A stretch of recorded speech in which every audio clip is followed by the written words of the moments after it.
नमस्ते मित्रों, मैं डॉक्टर एम के सिन्हा, मेरे चैनल डॉक्टर एम के सिन्हा में हेल्थ एंड फिटनेस में आपका स्वागत करता हूँ।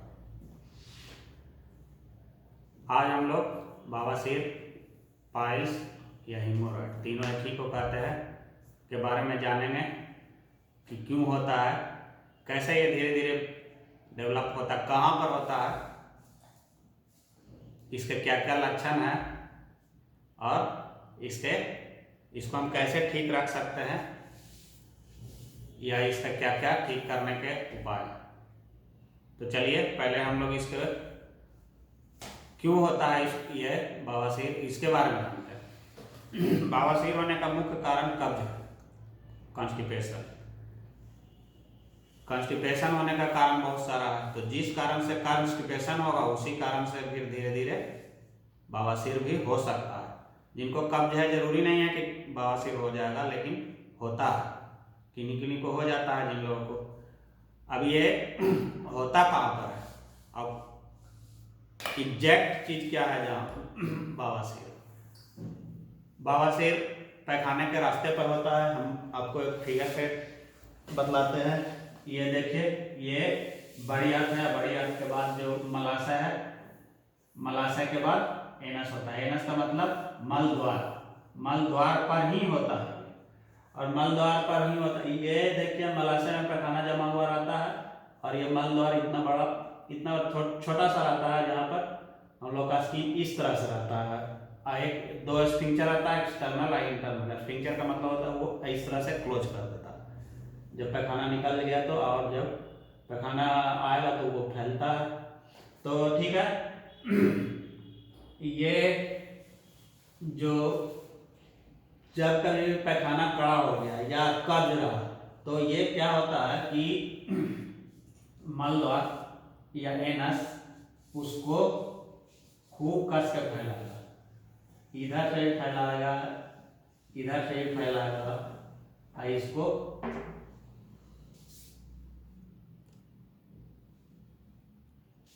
पैखाना जो है इस तरह से इसको प्रेशर देते हुए, यही कहीं कि रगड़ते हुए निकलता है पैखाने का रास्ता। तो जब एक बार रगड़ेगा तो नहीं होगा जनरली, लेकिन बार बार जब रगड़ाएगा तो ये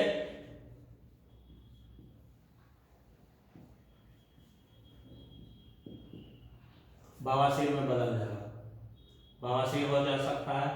और बवासीर ये जो वेन है उसी में होता है, वेन में dilated veins at the rectal region, rectal anal region is called बवासीर। मतलब जो वेन है, नसें हैं, इस तरह की जो नसें हैं जो खून हम लोगों को दूर से के पार्ट से हृदय तक लाती है, उसको वेन कहते हैं। अब वेन नसें कितने तरह की होती हैं, when, artery, nerve, lymph channels या लिम्फ वेसल्स, ये 4 तरह की होती हैं। ये मैं किसी अगले वीडियो या किसी दूसरे वीडियो में बतलाऊंगा। पहले आप बवासीर के बारे में समझिए। तो जब ये रगड़ता है, बार बार यहाँ पर रगड़न होगी, तो जाहिर सा बात है कि नसें तो कोमल होती है, ये सूज जाती है, इन्फ्लेम्ड हो जाती है, और फिर इन्फ्लेम्ड हो जाती है तो मतलब उसका एरिया भी ये जो अंदर का कैपेसिटी कैलिबर जो है वो भी बढ़ जाता है, और फिर ये ब्लड एक्यूमुलेट भी कर लेता है। ये काफ़ी पेनफुल सिचुएशन भी हो सकता है। कभी कभी पेनफुल नहीं भी होता है, लेकिन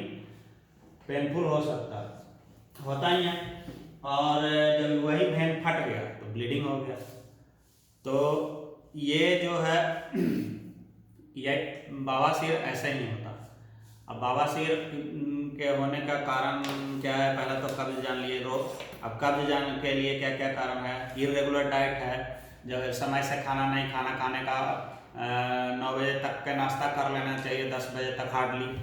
तो लेडी लोग का तो ये पुराना है, कुछ जेंट्स लोगों का भी आता है कि आदत है कि पूजा करेंगे तब भी खाएंगे, तो 11 बजे, 12 बजे, 1 बजे, 2 बजे, कितना तो 2 बजे तक भी खाते हैं, तो इससे भी कब्ज प्रोड्यूस होता है। 1-2 दिन में नहीं होगा, फास्टिंग 1-2 दिन करने से भी नहीं होता है, बार बार करने से होता है। एक बार हो गया तो बस ये फिर ढंग से इलाज नहीं कराया शुरू में तो फिर ये बार बार चलेगा। एक कारण ये हुआ। लो रफेज डाइट, अगर हम खाने में साग सब्जी ये सब चीज़ें नहीं ले रहे हैं, फाइबर्स की कमी हो जा रही है, फ्रूट्स नहीं ले रहे हैं, तो फिर ये भी दिक्कत होगी, उससे भी दिक्कत होता है। और ऑयली चीज़ें खाने से हमारे पेट के पेरिस्टाल्टिस मोशन कम जाता है। जो मान लीजिए कि ऑयली चीज़ खाएं तो ये पैखाना है, तो जब पेट मूव करने का जाता है तो उस पर वो बहुत ताकत लगाना पड़ता है और वो बहुत धीरे स्लो हो जाता है, पेट का मूवमेंट कम जाता है। तो एक कारण वो भी है। एक दो कारण और भी है जिसमें कुछ देर के लिए भी कब्ज हो जाता है या बवासीर हो जाता है, जिसको कहते हैं कि प्रेगनेंसी में हो जाता है। फिर कुछ देर के लिए हमको एंटीबायोटिक जानबूझ के अपने से ही खा लेते हैं, या फिर कोई डॉक्टर ही लिख देते हैं, जिसके कारण रोगी के बारे में तो डॉक्टर जान नहीं रहा है कि ये कौन दवा कौन सूट करेगा या कौन नहीं सूट करेगा। तो किसी किसी को हानि भी कर देता है, कब्ज प्रोड्यूस कर, पैखाना ही सूख जाता है।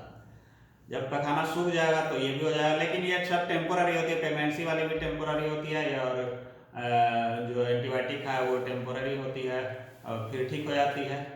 कुछ रफेल डाइट ले लिए, कुछ लोग जो लोग अब जानते हैं इसके बारे में कि कैसे ठीक करना है, तो वो ठीक भी हो जाता है तुरंत। अब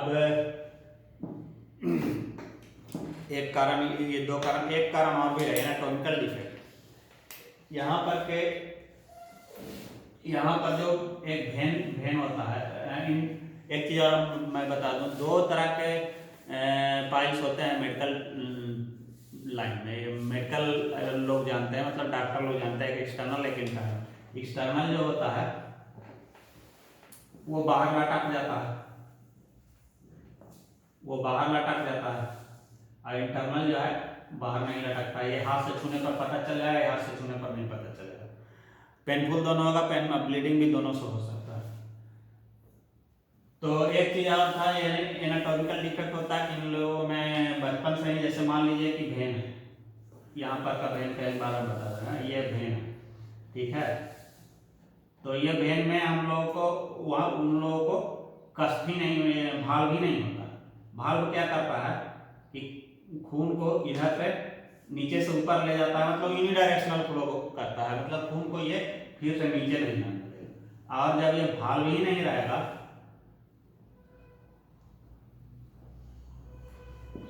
भाव एब्सेंट रहेगा, तो जब ये भाव ही नहीं रहेगा तो क्या होगा, ब्लड इसमें नीचे ही रह जाएगा, फिर से नीचे आ जाएगा। और जब फिर से नीचे आ जाएगा तो ये खून इसमें जमा होते ये फूल जाएगा।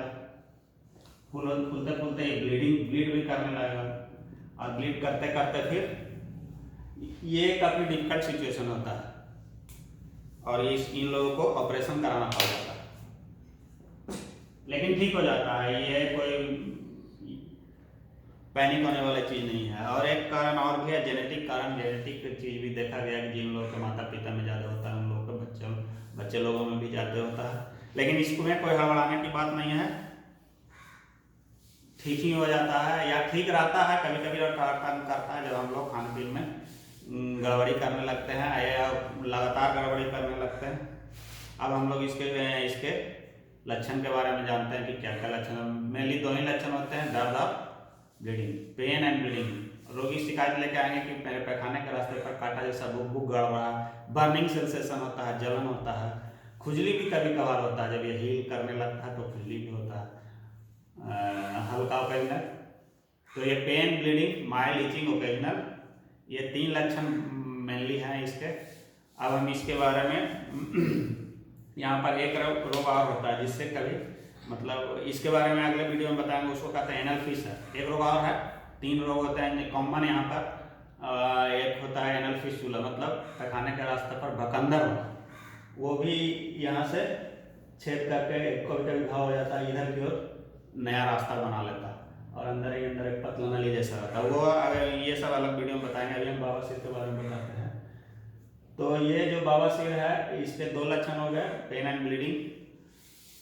और कब्ज एक बार जब स्टार्ट हो गया तो कब्ज नहीं भी रहेगा तो भी ये हो सकता है, कब्ज नहीं रहेगा तो भी ये आ सकता है। जैसे बतला है कि ये जो फास्टिंग करना, या एक चीज़ और है इसमें, अदरक अगर कोई खा लेता तो बहुत ही जल्दी आता है, क्योंकि आदमी जिंजर में नेचुरल चीज़ है कि वो भेन डायलेक्ट करता है बहुत कस के। ये सब ऐसे भी हम अगर प्रयोग के तौर पर देखना चाहें तो यहाँ पर हम अदरक का लेप लगा करके, चूर के लेप लगा करके पीस के रात भर छोड़ देंगे तो ये नस भी फूल जाएगा। तो अदरक तो इतनी रत्ती भर भी नहीं खाना चाहिए हम लोगों को। अब इसके हम लोग कॉम्प्लिकेशंस के बारे में थोड़ा सा जान लेना जरूरी है कि अगर ज़्यादा दिनों तक रह गया तो क्या होगा। ज़्यादा दिनों तक रह जाएगा तो सबसे पहले बात, अगर जिन लोगों को ब्लीडिंग है तो ब्लीडिंग होते होते खून की कमी हो जाएगी। बहुत ज़्यादा खून की हमें कितना रोगी हो तो क्लिनिक में आते हैं 30% तक खून में आ जाता है, 40% तक पूरे खून चढ़ाना भी पड़ जाता है कभी कभार। तो जिन लोगों को ब्लीडिंग हेमोरॉयड है उन लोगों को ज़्यादा देर नहीं करना चाहिए, एक तुरंत ये इसको ठीक कर लेना चाहिए। दूसरा कि जिन लोगों को बार बार होते होते वो क्या होता है कि यहाँ पर का जो फाइब्रोसिस हो जाता है। फाइब्रोसिस मतलब सेकेंडरी हीलिंग हो जाता है थोड़ा सा एरिया, मतलब कि पहले जैसा टिश्यू से हील नहीं होता। बार बार जिन लोगों को होता है बहुत दिन तक रह गया, इलाज नहीं, चाहे किसी भी कारण से रहे, तो वो फाइब्रोसिस हो जाएगा और यहाँ पे थोड़ा सा कड़ा हो जाएगा। पखाना निकलने में थोड़ा सा बार बार दिक्कत करेगा, पखाना करने में लगेगा कि कोई चीज़ बचते हुए निकल रहा। और फाइब्रोसिस हो जाने के बाद थ्रोम्बोसिस भी एक चीज़ होता है, यहाँ पे खून के भेन में खून जमा हुआ रहने को फाइब्रोसिस कहते हैं। खून मोटा मोटा हो जाता है, थक्का जैसा हो जाता है अंदर में भेन के नस में, वो कभी भी ब्लीड करके निकल जाता है। तो ये सब कॉम्प्लिकेशंस है। कभी कभार लेट केस में आर्टरी भी यहाँ की ब्लॉक कर जाती है तो गैंग्रीन भी हो जाता है। गैंग्रीन हो जाएगा तो वहाँ काट के निकालना भी पड़ सकता है। और कॉम्प्लिकेशंस अब इसके इलाज के बारे में आते हैं। इलाज जो है इसका, पहले कंजर्वेटिव ट्रीटमेंट देखते हैं, मतलब जो उसको एनी हाउ ठीक करना है, ऑपरेशन के बारे में नहीं सोचना है। तो जनरली जो लोग कॉन्शियस रहते हैं वो ठीक ही कर लेते हैं, इलाज करा करके अपने आप में संयम रख के खाना पान सही करके इसको ठीक ही कर लेते हैं। जो लोग नहीं खा पाते, जैसे मान लीजिए कि कोई गए पार्टी भोज में गए, मार घपा घप खाया जा रहा है, मुश्किल है ठीक हो पाना, एकदम जानवर की तरह टूट पड़ते हैं। या घर में ही कितना लोग इतना भर भर थलिया खाते हैं और उन लोगों को कब्ज रहता है, या एक बार सुबह से शाम तक नहीं खाया फिर खाया तो इतना सारा खा लिया, इस तरह से तो कभी नहीं ठीक होगा। आपको अपने आप पर कंट्रोल करना ही होगा और डॉक्टर को ब्लेम नहीं करना चाहिए कि आपसे नहीं ठीक हो रहा है, उनसे नहीं। तो वो लोग जो है, जिन लोग जो खुद नहीं ठीक कर पाते वो कभी इस डॉक्टर के यहाँ उस डॉक्टर के यहाँ दौड़ते रहते हैं। और मेडिसिन इसकी अच्छी हैं, ठीक हो ही जाती है। थोड़ा पुराना हो जाने पर कुछ 2-3 महीने या 4-5 महीने तक के दवा खानी पड़ सकती है, लेकिन ठीक हो जाती है। ऐसी बात नहीं है कि नहीं ठीक होते हैं। रेयर केसेज में जिन लोगों को बताया एनाटॉमिकली डिफेक्ट वगैरह रहता है या और भी कोई बीमारी रहती है, और रेयर केसेज में हम लोग को ऑपरेशन भी कराना पड़ता है। ऑपरेशन कराने के बाद भी नहीं ठीक होता। ये चीज़ को ध्यान में रख लीजिए कि हम खान पान सही नहीं रखेंगे, ऑपरेशन करा लेंगे तो ठीक हो जाए, नहीं, ये फिर दोबारा लौटेगा, दोबारा ऑपरेशन कराएगा, दोबारा लौट सकता है अगर आप नहीं सुधरिएगा। जैसे दारू पीने से भी होता है, कारण में एक वे भी है कि दारू पीने से खून की नसें फैलती है, उसी को नशा कहते हैं। ब्रेन के में जब दारू पीते हैं हम लोग, खून का नशा, खून का नलिया फैल जाती है, खून हल्का सा ठहराव हो जाता है तो उसी को हम लोग नशा कहते हैं। उसी तरह से यहाँ की भी नली फैल जाती है, पोर्टल वेन डायलेक्ट कर जाता है दारू पीने से, तो उससे भी होती है। पोर्टल वेन के बारे में आप बाद में कभी बताएंगे। पेट में भी एक अलग तरह का ब्लड प्रेशर होता है, 10 mg 5 mg 10 mg तक, अगर उससे बढ़ जाता है तो उससे वो भी यहाँ पर बवासीर पैदा कर सकता है। तो इलाज के बारे में हम लोग दवाओं के देखिए, किसी वीडियो में दवा के बारे में बता देना और ये कि खाते रहिए तो ठीक हो जाएगा, ये बहुत ही मुश्किल चीज़ है, ऐसा नहीं हो पाता है। बहुत सारे वीडियो में मैंने देखा यूट्यूब वालों को भी, ये दवा खा लो वो दवा खा लो। यार यहाँ का इंडियन पब्लिक भी ऐसी है कि डॉक्टर के पास जाने के बजाय अपने मेडिकेशन करते रहती है, तो ये भी एक दिक्कत है। जब तक आप डॉक्टर के पास जा कर के इलाज नहीं कराइएगा तब तक ये ठीक है। दवा बदलना भी पड़ता है। मान लीजिए कि 15 दिन के बाद कोई दवा चला फिर नहीं सूट कर रहा तो दूसरा दवा चलाना पड़ता है, तीसरा दवा चलाना पड़ता है। अंदर क्या चीज़ है, जिन कब्ज है, गैस बनने के कारण कब्ज है, एसिडिटी से कब्ज है, उसको ठीक करना पड़ता है।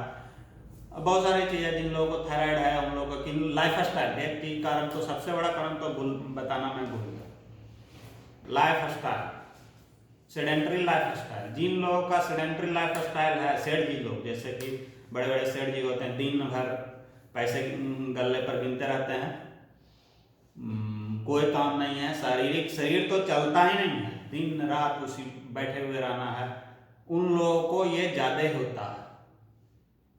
जो जिन लोगों ने शरीर का उपयोग नहीं किया, शरीर का एक्सरसाइज करते हैं, जो मन में आता है वो खाते रहते हैं।